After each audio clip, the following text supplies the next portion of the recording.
welcome to today's video all about Shelley's Ozymandias or Ozymandias, depending on how you want to pronounce it.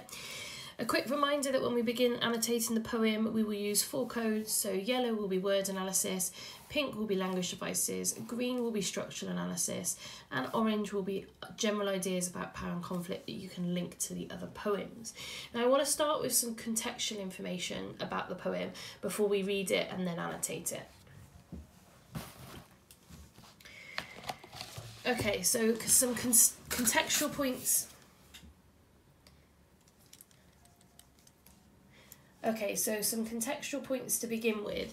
Now this poem, it's called Ozymandias, which is actually an alternate name for a Egyptian pharaoh.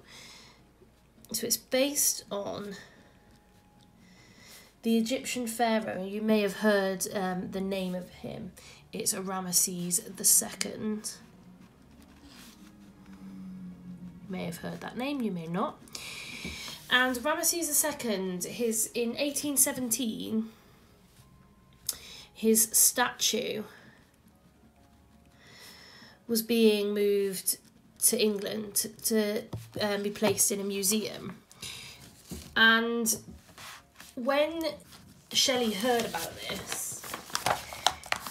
this kind of is what gave him the inspiration for his poem, because think about all the things that a statue represents. Somebody's power, their status, them being remembered.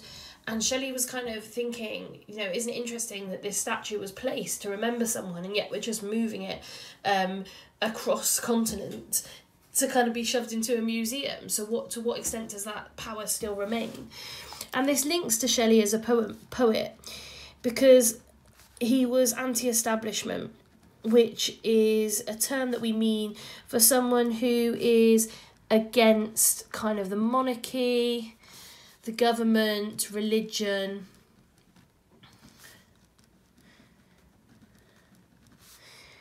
A poet that we'll look at later, William Blake, is similar. Somebody who kind of maybe often doesn't believe in the powers of authority.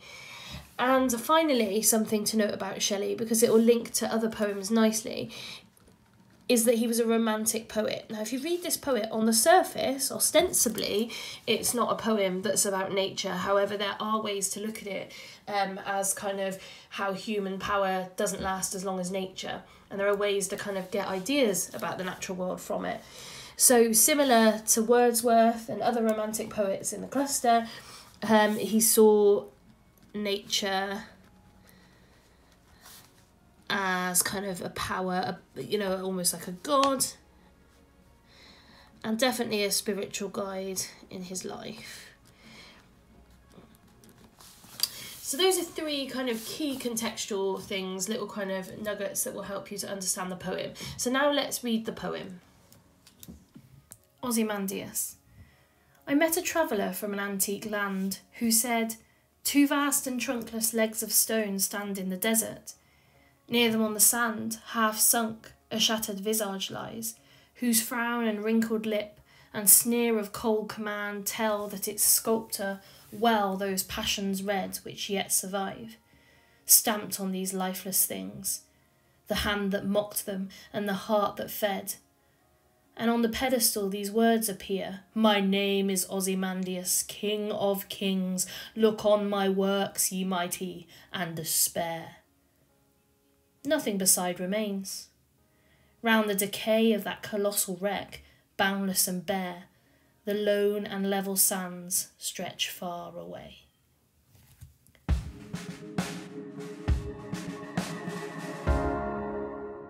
Okay, so now that you've read the poem and you've got a good idea of what it's about, we're going to start annotating it. So I'm going to begin by looking at the language across the poem and kind of pick out a semantic field, so kind of a series of words that have a common theme. So I'm going to start with decay, and then I'm going to look at words to do with things being broken or damaged. So trunkless, we've got sunk, shattered,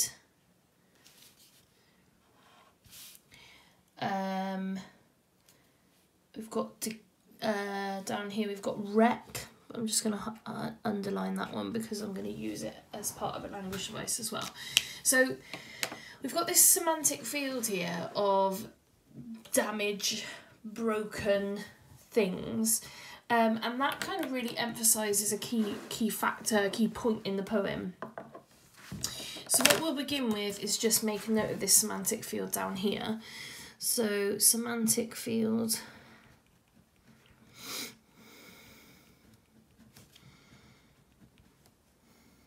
of damage.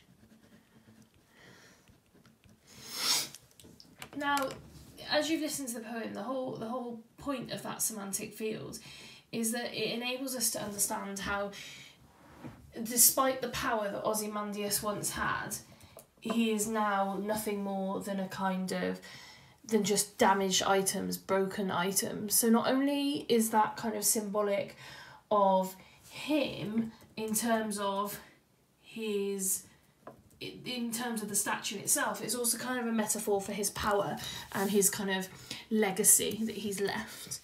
So represents statue equals broken. Also a metaphor for his damaged legacy and power.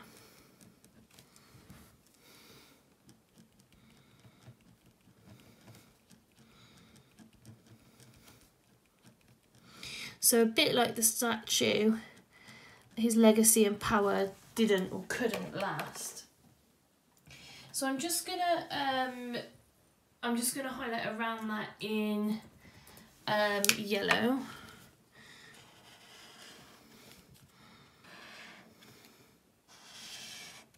Just so I know it's a box to do with single words.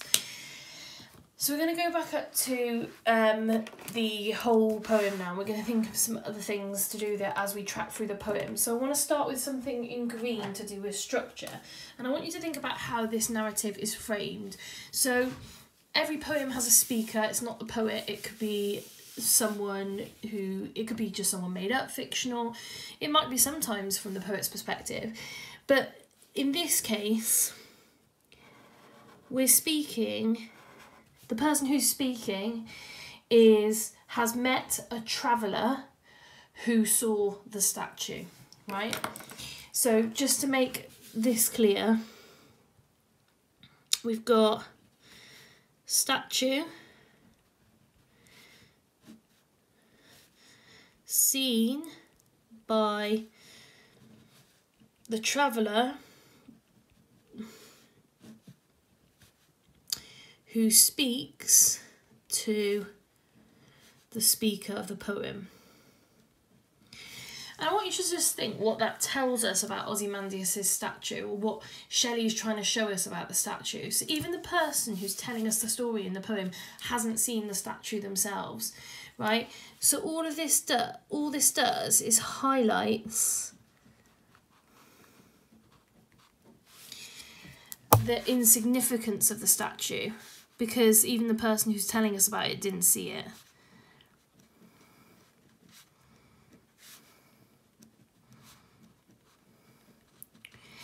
And what it does really is it distances us from the statue itself.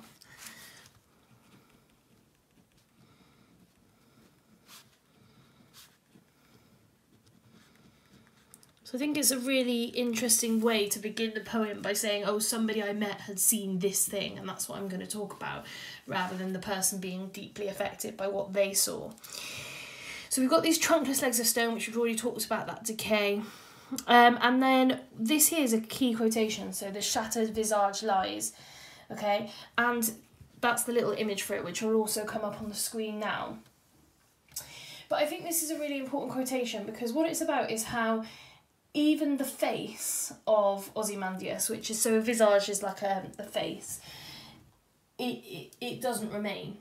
And that shows that your face is kind of your most, other than the kind of inscription that's on the floor, the face is meant to be the most recognisable part of a statue, and even that has become shattered.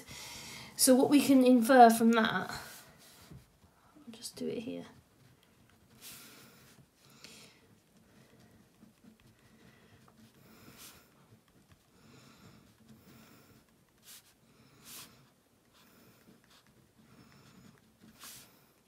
Is that the statue is no longer recognisable.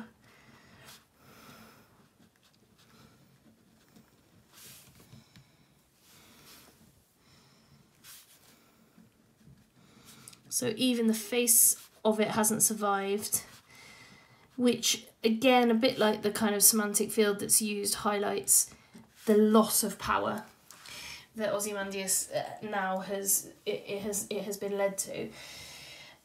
So we've got this idea here, and then we've got, and we'll do this one in orange because this is a general kind of idea about power and conflict. We've got a wrinkled lip and a sneer of cold command. So this is not a kind ruler. The types of words you should be thinking of is dictator, or a tyrant. And I think there's a really interesting link here to, and you would have seen this when I read the poem in the images, of the pulling down of statues of dictators when they've been overthrown, and that sense of a country that becomes led by someone who's quite cruel. And that also links to this line here, the hand that mocked them and the heart that fed, which we're going to move on to now. But we're going to highlight that in pink because it uses an interesting language device. Just go pink, which is juxtaposition. So we've got hand and heart, and we've got mocked and fed. So there's some really interesting juxtaposition here, but for me this quotation is all about the control of the leader. So he has the ability to be cruel to them and mock them and hurt them with his hand, but he also has the ability to be kind and feed them, but it's only so that he has control over what they eat. So there's definitely a sense of power over the society that he led and the people that he led, and perhaps even controlling their food intake, which is obviously the sign of a true dictator. We're going to look at this inscription that he leaves on the pedestal that is also kind of shattered, broken on the floor. And on it he puts, "My name is Ozymandias, King of Kings. Look on my works, ye mighty, and despair." Which is a really important line which people often remember, which is why it's not one of the key ones, because often people pick it up anyway, the whole quotation. But the important bit that links to this image here is King of Kings. So what we obviously have here in pink, hopefully you've realised, is repetition of king. And what it suggests is that Ozymandias felt like he almost had power over those with power. So he says he's King of Kings, so it's almost like he's the ultimate ruler, the ultimate leader. He even holds power over other rulers. Now you would have heard of the word hubris. I think you would have done it maybe in year 8. And hubris is excessive pride or self-confidence, and it's when and often it leads to like a downfall. And we definitely get a sense of Ozymandias' hubris here, this extreme pride and vanity, believing that he is above and in control and in power of all the other leaders of the world ever in the entire of history. And the irony of that obviously lies in the fact that these words are now, on the ground, and the person who's speaking hasn't even read them. And what we also have here, we'll go for yellow for word analysis here, even though I highlight the whole quotation, but really what I'm looking at is look on my works. So we've got this imperative verb look, which again gives us this indication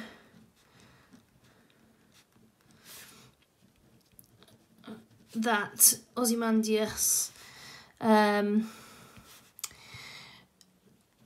was a kind of dictator, a ruler who would command his subjects, and it's this desire for attention and validation as he's demanding for people to look on his statue and look on his, on his dynasty. And the irony in that, of course, is that it's no longer there and that the statue's broken on the floor.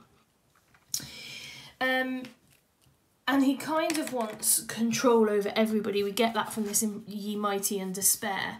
So be afraid, be worried by looking at the power that I have. And it goes from that to nothing beside remains. Okay? So there's almost kind of a moment of change here where we've got this caesura, which I'm just going to put down here, which I think is kind of almost mocking. Shelley is kind of mocking this absolute kind of hubris and pride of, I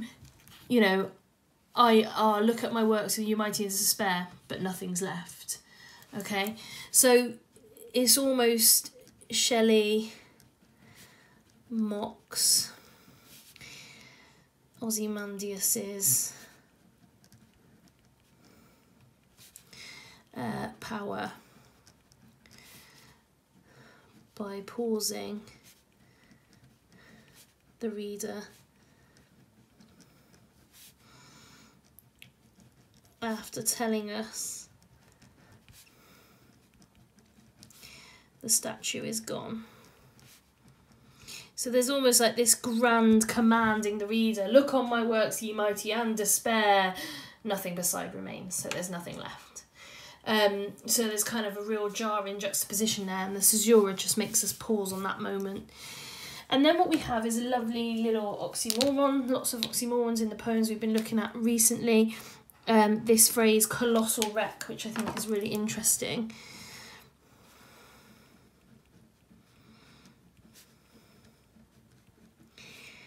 Because something that's colossal, as you'll know, is huge, it's massive, but then a wreck is something that is all broken.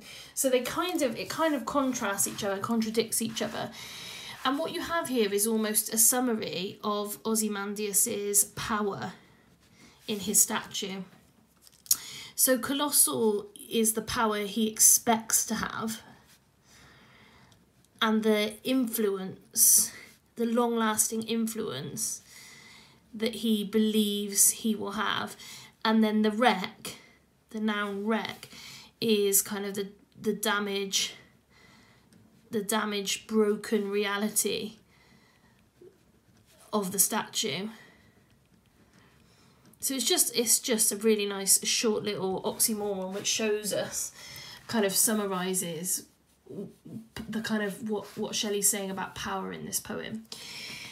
And then the last one we're going to look at is this very final line, and you can see the image here, which will also come up on the screen. This important quotation is, "The lone and level sands stretch far away." And this is a great final line, I think, and it's quite important in terms of structure. So I'll just put it down here.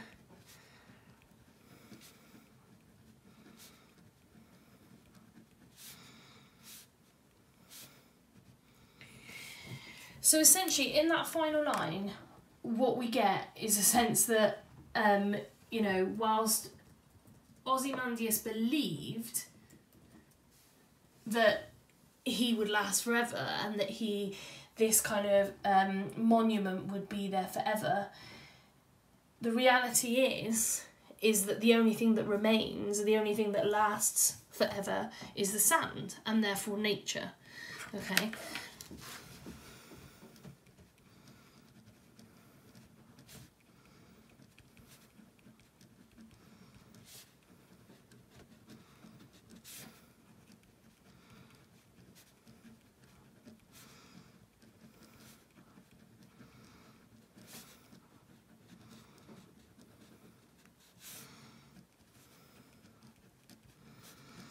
and it lasts physically into the distance,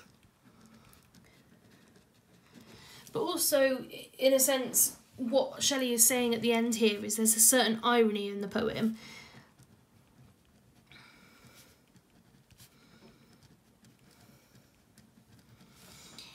In that, what he's saying is that power, particularly human power, is temporary. And another word we could use for it is transient, which means like only lasts a moment. And so really, despite attempting to last forever, that's never going to happen for Ozymandias.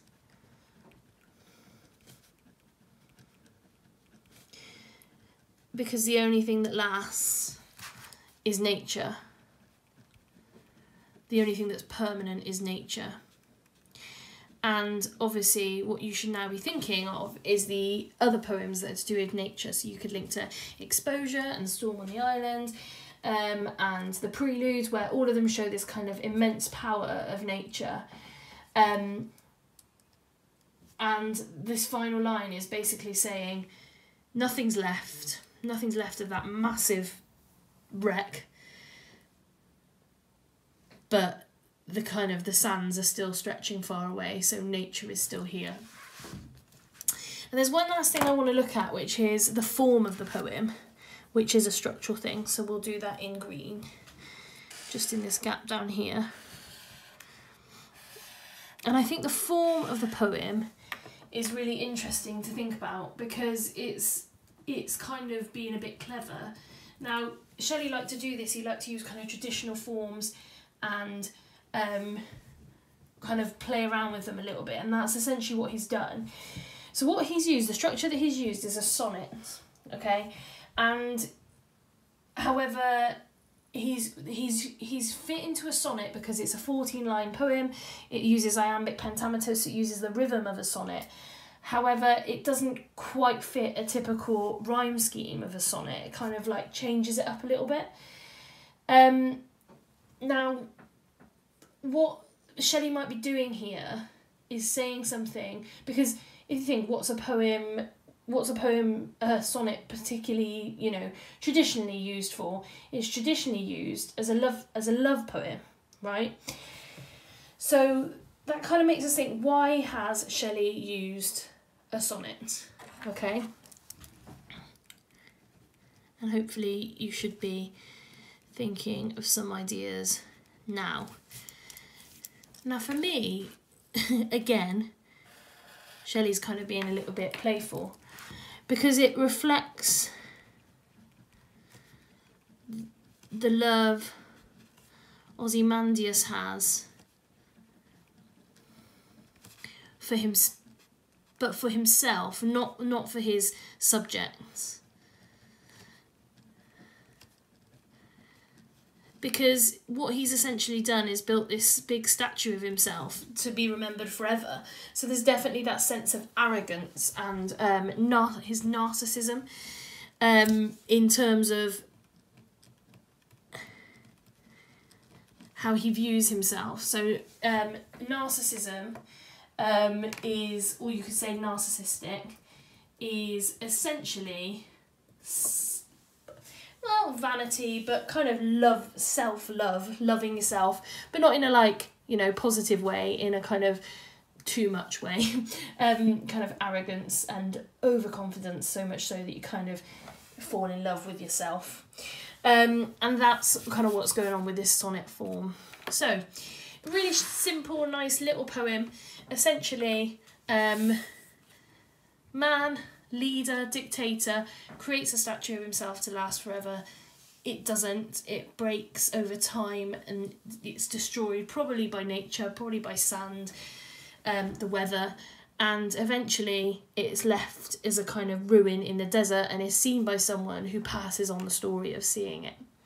And essentially the statue was Ramesses or Ozymandias attempting to last forever and attempting for his power to last forever. But unfortunately, human power is only transient, it's only temporary. and it is nature that will always outlast us.